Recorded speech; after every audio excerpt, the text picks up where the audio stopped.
Now, welcome to our review of Avatar: The Way of Water, where we will start spoiler-free and then give you a little warning before we move into spoiler territory. And so let's kick this off with your take on this movie, your initial thoughts. You are the big Avatar fan in the room. You love the first movie. I think it's a good movie as well. So what did you think? I think I definitely walked out of that theater happy. I think I walked out of the theater and was happy that I went to see it. I had a good time, watching the movie. I came out with that happy-ish, wholesome Good feeling, the feeling that you want to walk out of something you enjoy with. Okay. We saw it in IMAX, for the record. 3D. Yes. I don't think you should go see this movie not in 3D, but... Right. Try to see it in 3D. I mean, absolutely go see it. Because it is a visual spectacle. That is my biggest takeaway. Just like the first movie, the thing you're left feeling, it's a good movie. You left feeling like you enjoyed it. At least I did, and you did. But it's a more a feast of the eyes than it is a profound, kind of moving story. It's a good story about family, about how we realize family is a strength and a weakness and all these things. So I think the story is solid, but it is, again, kind of like that first Avatar movie. I think most people will walk out of it thinking, wow, that was amazing to see. And that's a good thing.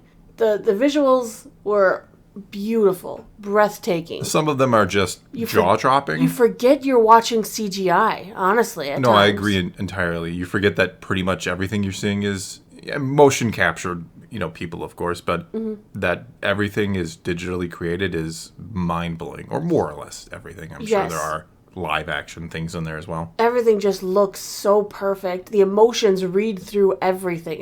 It's wonderful. Yeah, it's phenomenal. It is, once again, an achievement, and if this movie doesn't win every basic special effect award, come award season, it's a crime. It's not right, because it is that damn good. Mm-hmm. So yeah, I think the movie is definitely worth checking out. Again, I don't think it's the most profound story. It's a good, solid story, kind of like the first movie. It's definitely worth seeing in the theater. Don't go see it in 2D or anything.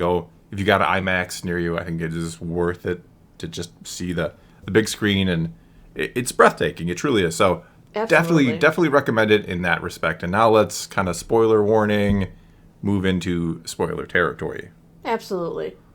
There was a lot of interest in this story. The story, if you want to boil it down to its smallest component, is a story of Jake Sully seeing his family almost as a weakness, as running and hiding to protect it from the return of, was it Miles Quaritch, the bad guy from the first movie? He's back, of course, as a Avatar pilot now. Avatar, yeah. It's pretty much he was reborn inside this body. It's a doppelganger. Clone. It's a doppelganger more than a clone, I guess you would say. They copied all of his memories before before he was killed, and he rebirthed pretty much into an Avatar. He respawned as a blue guy. Yes. And it's about him. He's leading successful raids. They're doing well with the tribe. And then one of his two boys show up there, and one of them gets hurt. Natayam, his oldest. Yeah. Natayam, yes. He gets hurt, and he gets spooked. Because they show you these beautiful sequences at the beginning of how much you see how much he loves and treasures his family. Yeah. Both his biological children and his adopted children. Yeah, because, he's kind of shark. Spider, not shark. I want to call him shark because this is all water stuff, but yeah, spider. Yeah, because we got Spider and Kiri. Yeah. But he loves that family of his. And so he goes on the run. To try to protect him. He's going to go into hiding. He's abandoning his position in the tribe, which Neytiri objects. She doesn't want him to be putting the family on the sideline. She doesn't want to be protected. She wants to fight by his side. So then boiling it back down to the end of the movie, at the end of the movie, he finally realizes his family is not a weakness. His family is his strength. Yeah. And it's just the process he goes through that, realizing his family is his strength, and reforging a bond with his son, Loak, who he kind of sees as, here's my son who constantly messes everything up and gets in trouble. And he finally, sees him, I see you. Yes. They did, of course, leave story threads open to keep exploring Avatar. Well, we know there's like 17 more movies. You up that number every time you say it. Yeah, it's like, I think it's 3. I think. I don't know how many it is. I think it was 5 in total, so we've got 2 or 3 more. I don't know. There's the mystery of Kiri, who was born through Grace's avatar body, and they don't know who the father is. Before we go back, let me touch on Oh, yes, go ahead. about the whole Jake thing. The thing that really bugged me about that is, like, yes, Jake loves his family and he wants to protect them. I get that. But it's like, you know that the humans on the planet are currently actively searching for the forest Na'vi, essentially. They're kind of in a war with them. You know, you're raiding them. They're trying to fight back. So you're taking your family on the run in the hopes that what exactly is going to happen for the forest people?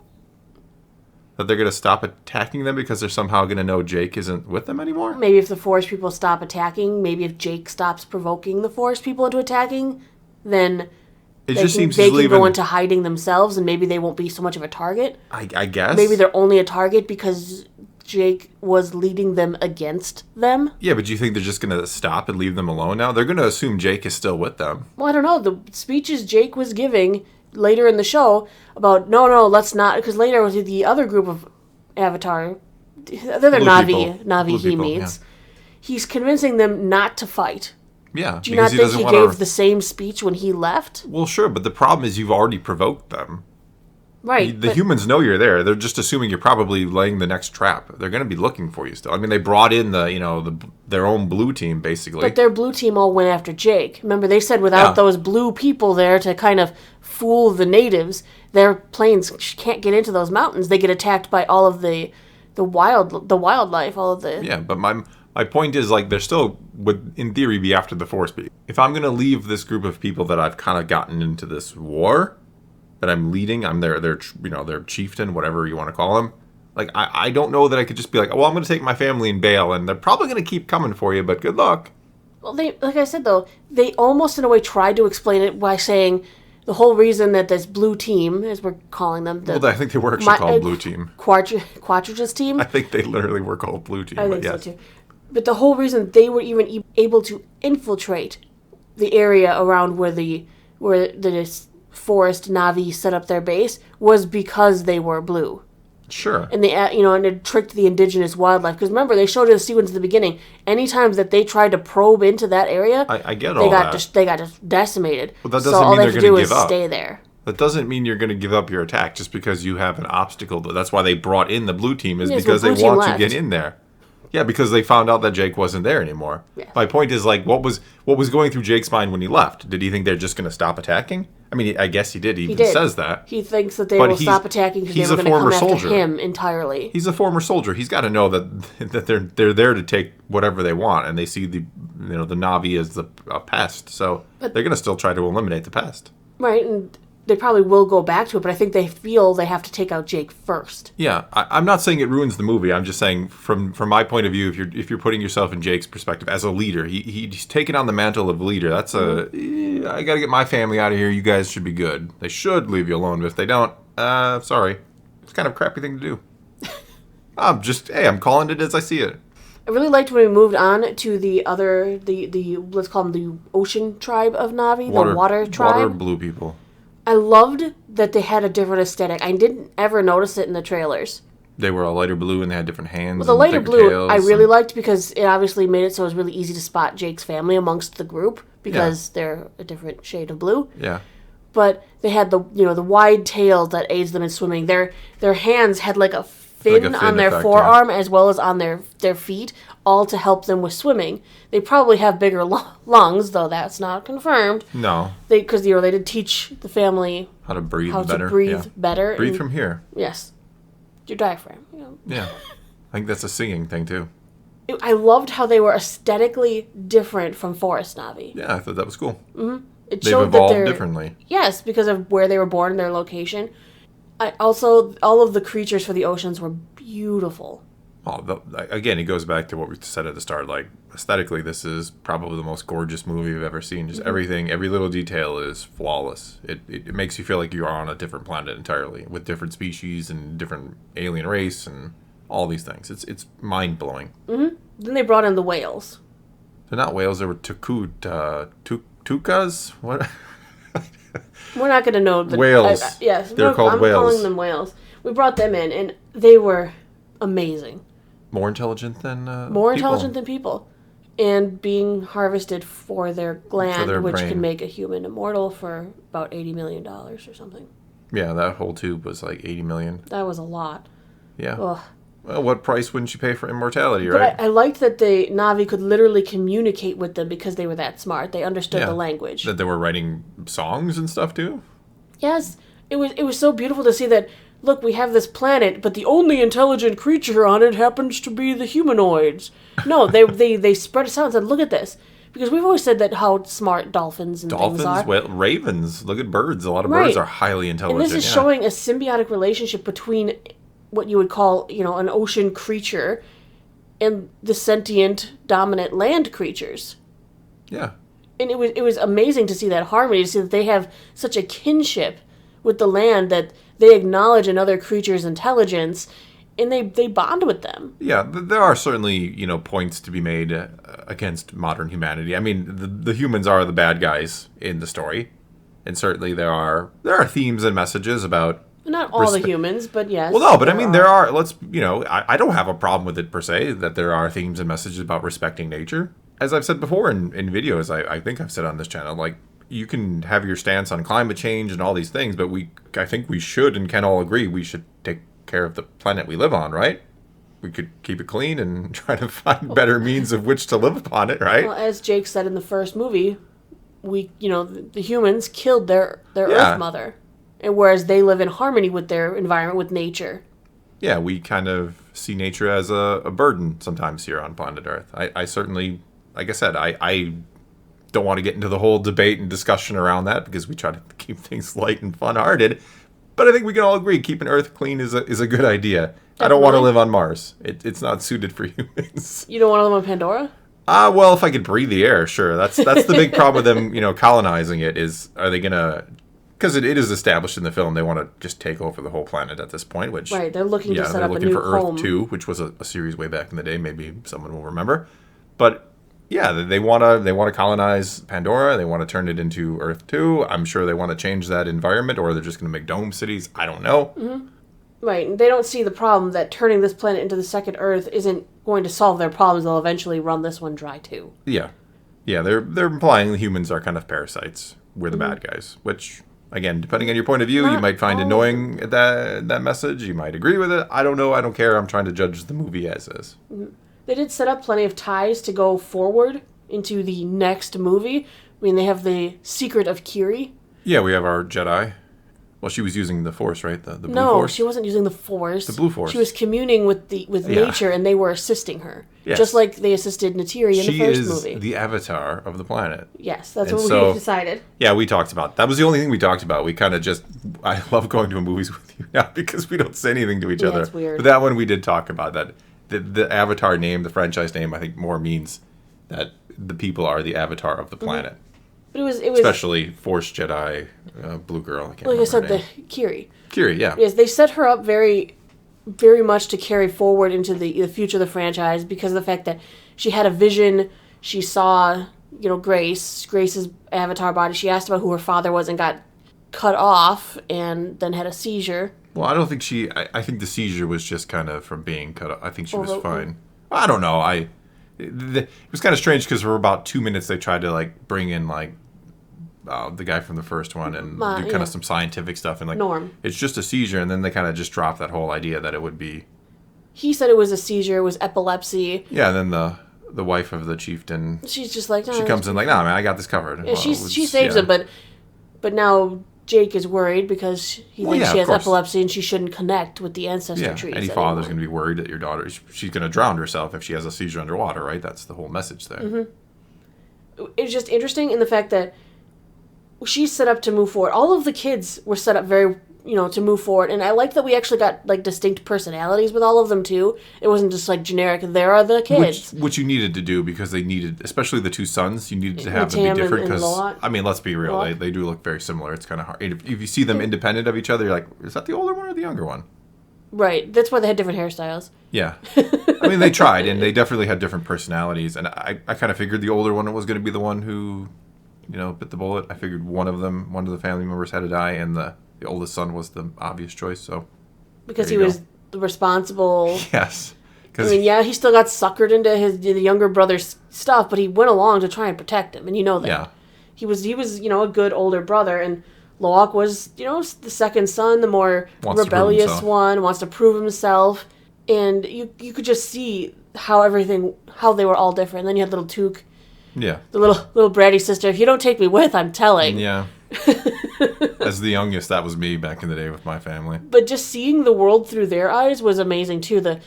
When you go to the water tribe and you see all of the exploration is done through the children, because the adults would see things a little differently. So the wonder you're experiencing is all seen through the young eyes of Jake's kids. And I think that was a smart choice. Do you think it's a little too long and drawn out? Like, the world building is incredible. Don't get me wrong. Great world building. You're fascinated. I think if I'm not sitting in a theater for 3 hours, if I'm sitting on my couch at home and can pause and go to the bathroom, get something to drink, whatever it is, a lot easier. I don't think I notice the 3 hours as much. But it does feel long at points. What I will say about the length, on your first watch through, watching it in the theater, I didn't really feel the length. Watching it at home, already now knowing and seeing everything and not seeing it for the first time, I feel like it may feel a little long. I can see that. It's definitely something that the first time when you're really experiencing the world, you're really in there. Because it's an adventure. I mean, the movie is an experience in itself. It's not like a normal movie where you're really looking at the clock so much. You're trying to get into the world of Pandora and just experience it, and it works. Mm-hmm. I think on the rewatchability scale, it might be pretty you'll feel low. the time, because you're like, okay, I'm waiting to get to the action scene at the end, because like the last half hour, 45 minutes, at least, was if not an hour of amazing. The movie. It's just a big long action sequence. It was really well done. It was really, really good. Yeah. I mean, just watching everything and the play with the water and how the creatures move and how they fight, because they're different than the as the humans call them, the banshees we had from the first one. It was really a spectacle. The whole fight scene was really cool. How'd you feel about the Colonel and his son, the kind of dynamic there? It was interesting. As Shark or Spider is. I want to call him Shark. Spider and Quattridge. Can I call the Colonel Shark and call him Spider? No, it's Quattridge and Spider. All right, so Spider and Shark, how did you feel about that? Well, I feel like it made sense in a weird way. I like that it showed... It was a real relationship. It wasn't just a cliche. I think what it helped show is that it is like... It's a true representation of the Colonel, that it's kind of touching on it emotional. It's not just he has his memories and he's kind of like this blank slate. No, he probably really feels like he is the same guy. Yes. And it shows that he does have a touch of humanity in there somewhere, right? He can say over and over he has no feelings for his son. But he proves it time after time that he does. He saved him from the experiment, the scientists. Yeah, the white coats. Then he really built a relationship of sorts with him. I liked that. I thought that was pretty clever. And I thought Spider, because Shark is now the Colonel. No, the Colonel was Quattridge. Okay, so I thought Spider was going to, and he kind of does, because he does save Shark in the end, but I thought there was going to be, especially when Natiri takes the knife and kind of uses him against Shark, I thought that would be the breaking point or the turning point for him. But no, he's still with the family for now. I could see him going... Well, because Jake accepts him, and I think he and Kiri have a very close bond. Yeah, but exactly, yeah. But, girl over your dad at that point, I guess. Well, he grew up with them. I know. I'm just trying to frustrate you, and I think it's working. But because this review is dragging on, and I'm talking about sharks and spiders. But my point is, I think there's definitely going to be a lot more with that going forward. And I thought it was interesting. Right, because he did end up saving his father, and who exactly knows why, and if he will tell Jake what he did. Yeah, I don't think he will. He will eventually. I think he'll be forced to. It'll eventually come out. How is Shark still alive? Well, I fished him out of the water. He couldn't leave him. He just couldn't. It's hard to leave. I mean, it's not your dad, not but... like him, but he is, in a sense, your father, and he did treat you pretty okay. Yeah, he did. I mean, I think there are, unfortunately, a lot of people in the world who don't, like their parents, but still love them. Right. So he couldn't just leave him there. Yeah. If he wouldn't have found him, he wouldn't have found him, but he couldn't just see him there and leave him there. Yeah. No, I'm cool with it. I think that definitely comes to play later on, as does Force Girl. No. Those are your big setups for the future. Yes. Well, we've also got, of course, the romance of Loak and his new girlfriend. Oh, yeah, the chieftain's daughter. Yes, whose name I can't remember at the moment. Chieftain's daughter. I'll come up with a name for her, too. I'll have them all named. I remember nicknames better than real names. better. See, that's a problem because you'll go into the movie and be like, that's not. That's Shark. They'll be talking about somebody and be like, that's not, who are they That's talking about? And why. you're like, no, you got to learn their names. I did. All right, well, I'm sure I'll have time to learn them again because you will be watching this one again on home release, probably multiple times, because you did enjoy the movie and I enjoyed it as well. It is definitely an experience. I think it feels a tad long, though you don't mind it as much because you are just kind of there on Pandora and it's cool. But yeah, it's a good movie. I definitely would check it out. I almost want to see it again. Yeah, well, you'll see it again when it comes home. All right, Hammer Scale it. I think you were. I think I'm going to be lower than you, but I'll give it an 8. I think it's a solid 8 because it is a visual feast. It is a fantastic visual film. The story is good, but it's not like mind-blowingly good. But that's in line with the Avatar series, Yeah. so I'm fine with that. I'm not saying I'm not fine with it, but as an overall, trying to take everything into account, I'll give it an 8. I don't like to give half points, so I'm giving it a 9. Okay. You want to give it 9.5, don't you? I do. Because I had such a great time. The world building is phenomenal. Visually, it is such amazing. The only thing that would hold it back a little bit for me is the soundtrack, because they use... What soundtrack? I don't even remember. I remember a lot of original They soundtrack. use the same soundtrack. Yeah. They got to cut some money somewhere, right? It costs like $74 billion to make it. But at the same time, using that original soundtrack brought that magic back from the original one, so I will definitely agree with the soundtrack not being memorable, other than I remember it from the first time. That's the way it was memorable. But I remember it. No, I remember it too, like I said, because I remember the first one's soundtrack. I remember the themes and stuff from that. And they used the same Almost ones. identical. Almost. Yeah. Oh, I'm yeah, sure there's there are probably differences. some new ones, yes. but they're the same. Yes. All right, so that is all we got for you this time. Now it's your turn to take to the comments below. Tell us if you have seen Avatar: The Way of Water and what you thought of it, or if you're planning on seeing it or not. Whatever the case may be, leave your comments below. Let's talk some blue people. Let's talk some sharks and spiders. And until next time, thanks for watching.